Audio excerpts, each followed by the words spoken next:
Pernah tidak kamu merasa gagal sebagai manusia dewasa hanya karena di usia 30-an masih tinggal di rumah kontrakan, sementara teman lama sudah pamer foto kunci rumah subsidi di Instagram? Padahal kalau dihitung jujur, gaji kalian sama-sama UMR, sama-sama kerja keras, sama-sama capek. Tapi anehnya, status sosial seolah ditentukan oleh satu hal, apakah sudah punya rumah atau belum.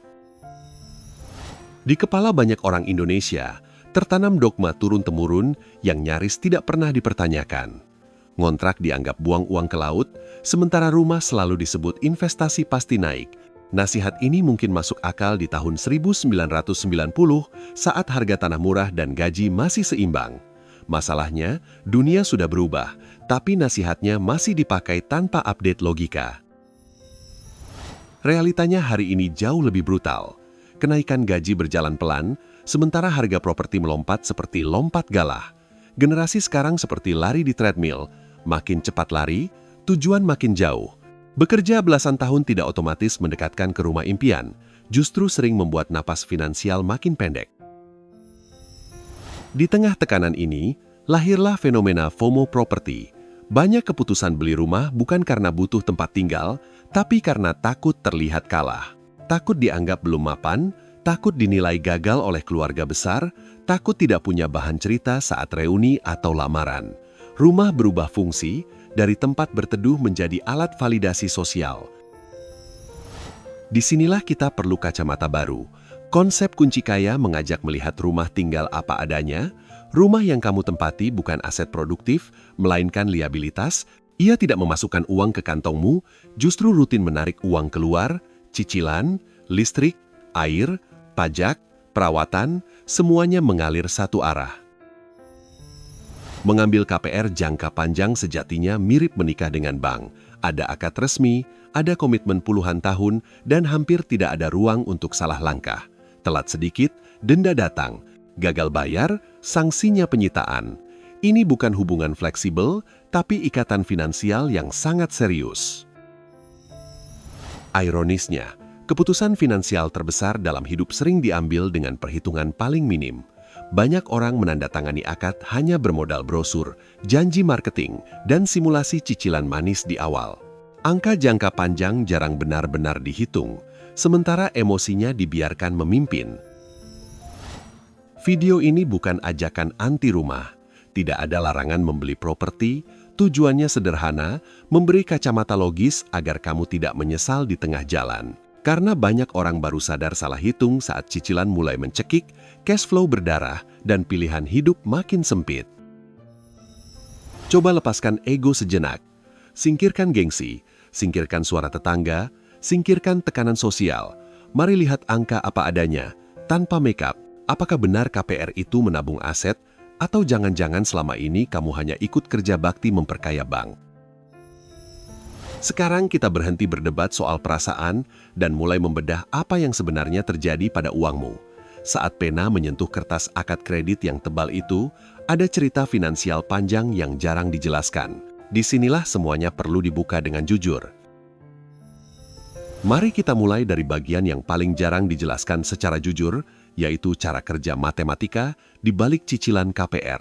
Sistem yang umum dipakai bank adalah bunga anuitas atau efektif. Artinya di tahun-tahun awal, sebagian besar uang yang kamu setor bukan untuk mengurangi hutang pokok, tapi untuk membayar bunga. Inilah alasan mengapa setelah 5 tahun mencicil, hutangmu terasa masih tebal. Faktanya cukup menyakitkan. Di 5-8 tahun pertama, sekitar 70 hingga 80% cicilan bulananmu habis untuk bunga bank. Hutang pokok hanya berkurang sedikit demi sedikit. Secara psikologis kamu merasa sudah berjuang lama, tapi secara angka, posisi finansialmu nyaris tidak bergerak. Sekarang bayangkan simulasi sederhana, kamu membeli rumah seharga 500 juta rupiah dengan tenor 20 tahun. Di akhir perjalanan, total uang yang kamu bayarkan ke bank bisa tembus 1 miliar rupiah atau bahkan lebih. Artinya kamu membeli satu rumah untuk dirimu dan satu rumah lagi untuk bank tanpa pernah benar-benar menyadarinya. Masalah berikutnya bernama bunga mengambang. Di awal, semuanya terlihat ramah karena ada bunga tetap promo. Tapi setelah 2 atau 3 tahun, cicilanmu akan mengikuti suku bunga pasar. Saat suku bunga naik, cicilan ikut melonjak tanpa bisa kamu negosiasikan. Inilah jebakan yang sering membuat orang panik di tengah jalan. Banyak orang tergoda DP ringan karena terasa meringankan langkah pertama. Padahal DP kecil justru memperbesar hutang pokok. Hutang yang besar berarti bunga yang lebih besar dan masa cicilan yang lebih panjang. Yang terlihat ringan di awal, sering berubah menjadi beban berat yang mengikat puluhan tahun. Ada juga mitos bahwa kenaikan harga rumah pasti menutupi bunga KPR. Kenyataannya tidak selalu demikian. Di banyak daerah pinggiran, kenaikan harga properti berjalan lambat, sementara bunga yang kamu bayar ke bank terus menumpuk. Secara bersih, keuntunganmu sering kalah oleh biaya hutang. Selama KPR belum lunas, rasa memiliki itu sebenarnya ilusi. Sertifikat rumah bukan di tanganmu, tapi disimpan bank. Secara praktis, kamu adalah penyewa dengan cicilan mahal. Bedanya, jika gagal bayar, risiko terburuk bukan pindah rumah, tapi kehilangan semua uang yang sudah disetor. KPR juga mengikat mobilitas hidup. Ketika ada peluang karier lebih baik di kota lain, kamu tidak bebas bergerak. Rumah yang belum lunas sulit dijual cepat, sementara cicilan tetap berjalan. Kamu seperti pohon berakar dalam, padahal dunia kerja hari ini menuntut kelincahan. Risiko lain yang sering diabaikan adalah likuiditas. Rumah sangat sulit dicairkan saat darurat. Ketika sakit, PHK, atau bisnis macet, tembok dan lantai tidak bisa dipecah menjadi uang tunai dalam hitungan hari. Berbeda dengan aset cair yang bisa diselamatkan cepat. Kesimpulannya, KPR bukan produk ajaib untuk kepemilikan rumah. Ia adalah produk perbankan yang dirancang untuk menghasilkan keuntungan jangka panjang bagi bank. Bagi nasabah, KPR hanya masuk akal jika dihitung dengan dingin, tanpa ilusi, dan tanpa janji manis di brosur. Selama ini, menyewa rumah sering diposisikan sebagai pilihan kalah, seolah setiap rupiah uang sewa adalah hadiah cuma-cuma untuk pemilik rumah. Padahal cara pandang ini keliru sejak awal. Sewa bukan membeli bangunan, tapi membeli fleksibilitas, ketenangan, dan kebebasan bergerak di fase hidup yang masih berubah cepat. Coba bayangkan sewa seperti sistem langganan. Kamu membayar untuk menikmati fungsi, bukan kepemilikan. Sama seperti Netflix atau Spotify, kamu menikmati manfaat tanpa pusing memikirkan server rusak, update sistem, atau biaya perawatan. Dalam konteks rumah, penyewa menikmati tempat tinggal tanpa menanggung beban struktural jangka panjang. Keunggulan terbesar penyewa adalah kelincahan. Jika lingkungan tidak nyaman, tetangga bermasalah, atau daerah mulai rawan banjir, kamu tidak terjebak. Kontrak habis. Kamu bisa pindah tanpa drama jual beli, tanpa potong harga, tanpa stres menghadapi pasar properti yang sepi. Dari sisi cash flow, sewa memberi ruang napas yang jauh lebih lega. Di Indonesia, biaya sewa rata-rata hanya setara 3–5% dari nilai properti per tahun. Angka ini sangat kecil dibanding bunga KPR yang bisa mencapai 2 digit. Selisih inilah yang sering diabaikan orang. Ada faktor penting yang jarang dihitung, yaitu kualitas tidur.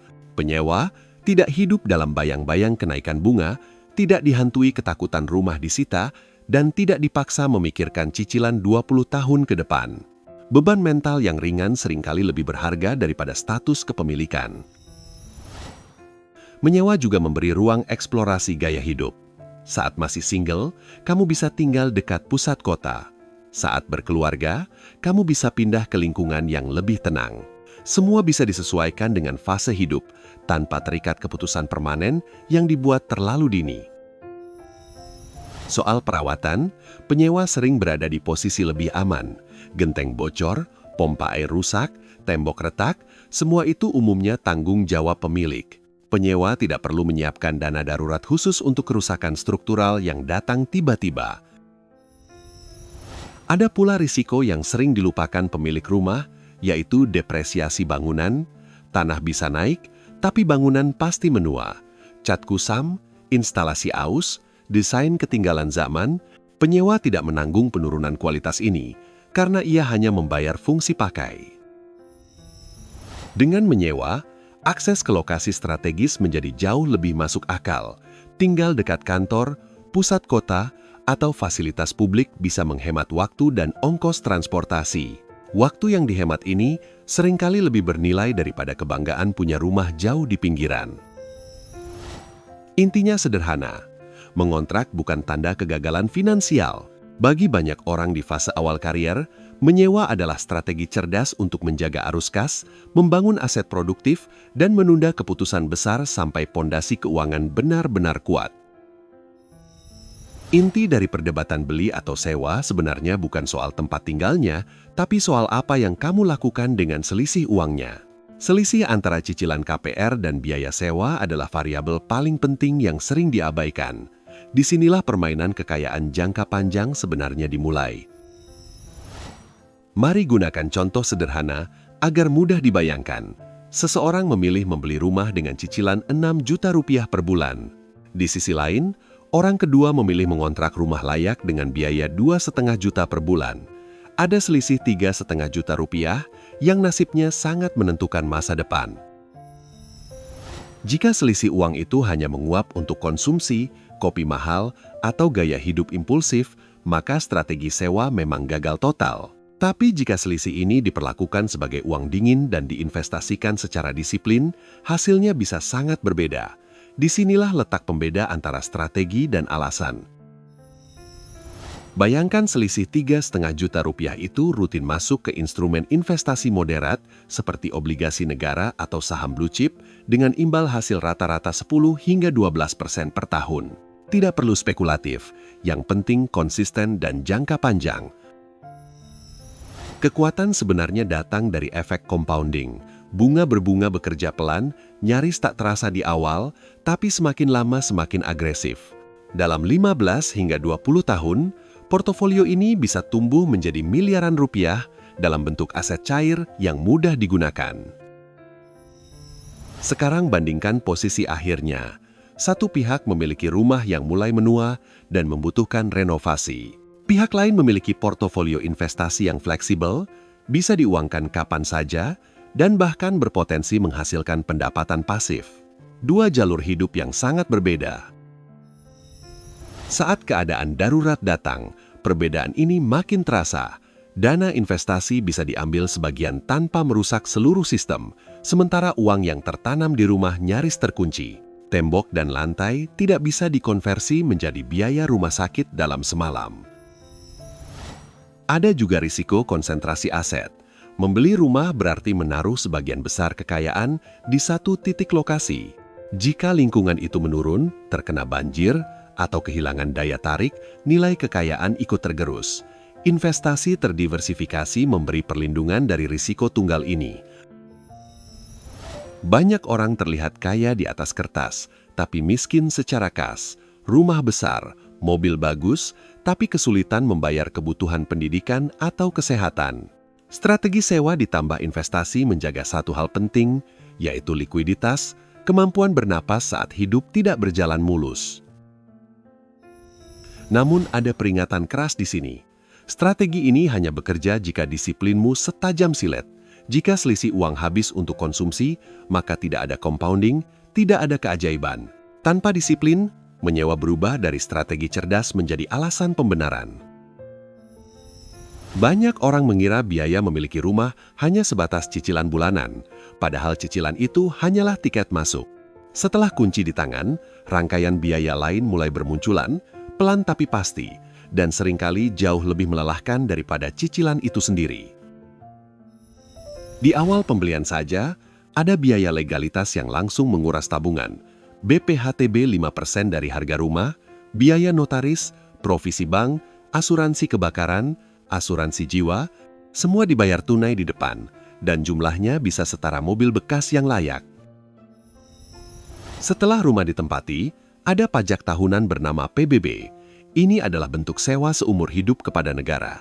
Rumah sudah lunas sekalipun, kewajiban ini tidak pernah berhenti. Banyak orang lupa memasukkannya ke dalam hitungan biaya kepemilikan jangka panjang.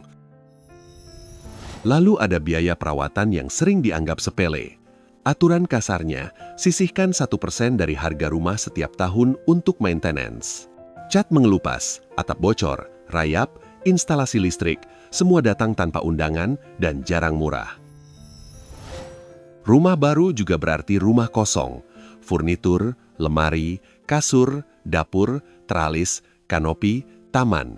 Mengisi rumah bisa memakan 10 hingga 20% dari harga properti. Pengeluaran ini jarang terasa karena datang bertahap, tapi totalnya mengejutkan. Bagi yang tinggal di klaster atau apartemen, muncul biaya rutin bernama IPL. Iuran ini wajib, terus naik, dan tidak bisa ditawar. Bahkan ketika rumah kosong atau jarang ditinggali, biaya ini tetap berjalan, menggerus arus kas bulanan. Ada juga ilusi renovasi. Banyak orang menghabiskan ratusan juta untuk dapur cantik atau kamar tambahan, lalu berharap nilai rumah naik setara biaya renovasi. Kenyataannya, pasar jarang menghargai renovasi sebesar uang yang dikeluarkan. Selain uang, ada biaya waktu dan tenaga. Mengurus rumah berarti menyapu halaman, membersihkan selokan, menghadiri rapat lingkungan, memperbaiki kerusakan kecil. Semua ini menyita energi yang seharusnya bisa dipakai untuk keluarga, kesehatan, atau meningkatkan penghasilan. Kepemilikan rumah juga sering memicu inflasi gaya hidup. Rumah besar memancing perabot besar, televisi besar, pengeluaran besar. Tanpa sadar, standar hidup naik lebih cepat daripada pendapatan, dan tabungan kembali menjadi korban. Kesimpulan sederhana dari semua ini, harga rumah yang sebenarnya jauh lebih mahal daripada angka di iklan developer. Biaya-biaya hantu inilah yang sering membuat pemilik rumah merasa selalu kekurangan, meski di atas kertas sudah memiliki aset bernilai besar. Setelah membongkar sisi gelap KPR dan alternatif sewa, penting untuk menyeimbangkan narasi. Tujuan pembahasan ini bukan menakut-nakuti, tapi meluruskan logika. KPR bisa menjadi keputusan yang masuk akal, asalkan diambil pada waktu yang tepat dan dengan kondisi yang tepat pula. Kondisi pertama adalah niat menetap jangka panjang. Jika kamu yakin akan tinggal di satu kota lebih dari 10 tahun, membesarkan anak, dan membangun hidup di sana, maka stabilitas tempat tinggal punya nilai besar yang tidak selalu bisa diukur dengan angka. Kondisi kedua adalah faktor tabungan paksa. Bagi sebagian orang, uang di tangan terasa panas dan selalu habis. Dalam situasi ini, cicilan KPR bisa berfungsi sebagai alat disiplin, memaksa sebagian penghasilan berubah menjadi aset, meski dengan biaya bunga yang mahal. Ada juga kondisi di mana rasio sewa dan beli menjadi tidak wajar. Di beberapa daerah tertentu, biaya sewa sudah hampir menyamai cicilan KPR. Saat selisihnya sangat tipis, membeli rumah bisa menjadi opsi yang lebih rasional daripada menyewa tanpa henti. Faktor psikologis juga tidak bisa diabaikan, terutama bagi keluarga. Rasa aman karena tidak khawatir kontrak habis atau diminta pindah mendadak memiliki nilai emosional yang nyata. Bagi sebagian orang, ketenangan ini layak dibayar lebih mahal. KPR juga masuk akal jika rumah yang dibeli menghasilkan arus kas, misalnya rumah kos atau rumah kontrakan yang pendapatan sewanya bisa menutup cicilan.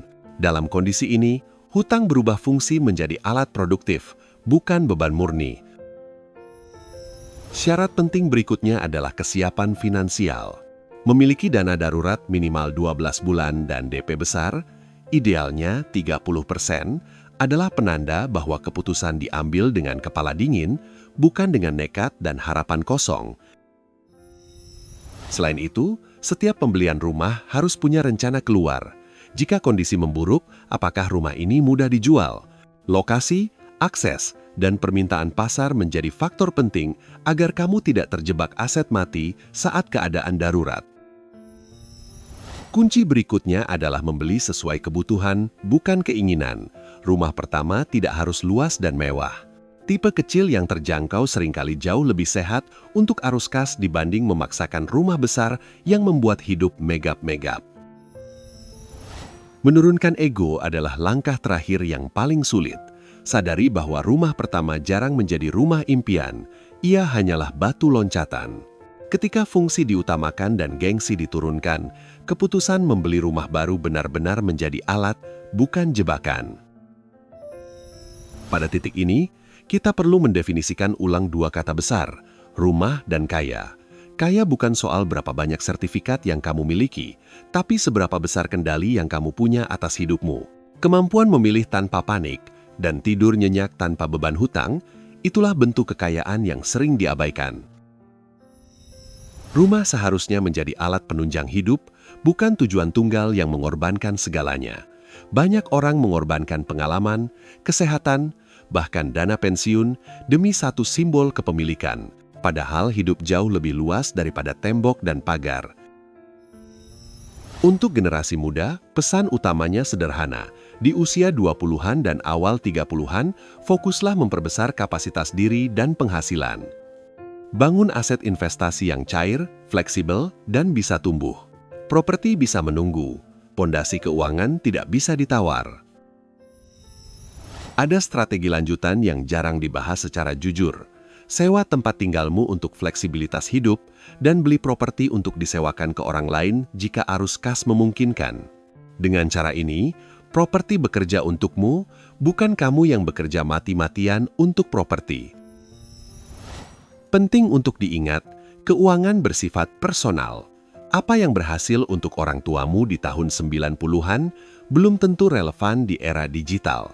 Kondisi ekonomi, harga tanah, dan pola kerja sudah berubah drastis. Jangan menyalin keputusan orang lain tanpa menghitung angka sendiri. Hentikan kompetisi sosial yang tidak pernah ada ujungnya.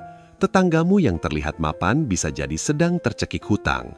Media sosial hanya menampilkan kulit luar, bukan laporan keuangan. Jangan menukar ketenangan batin dengan ilusi status.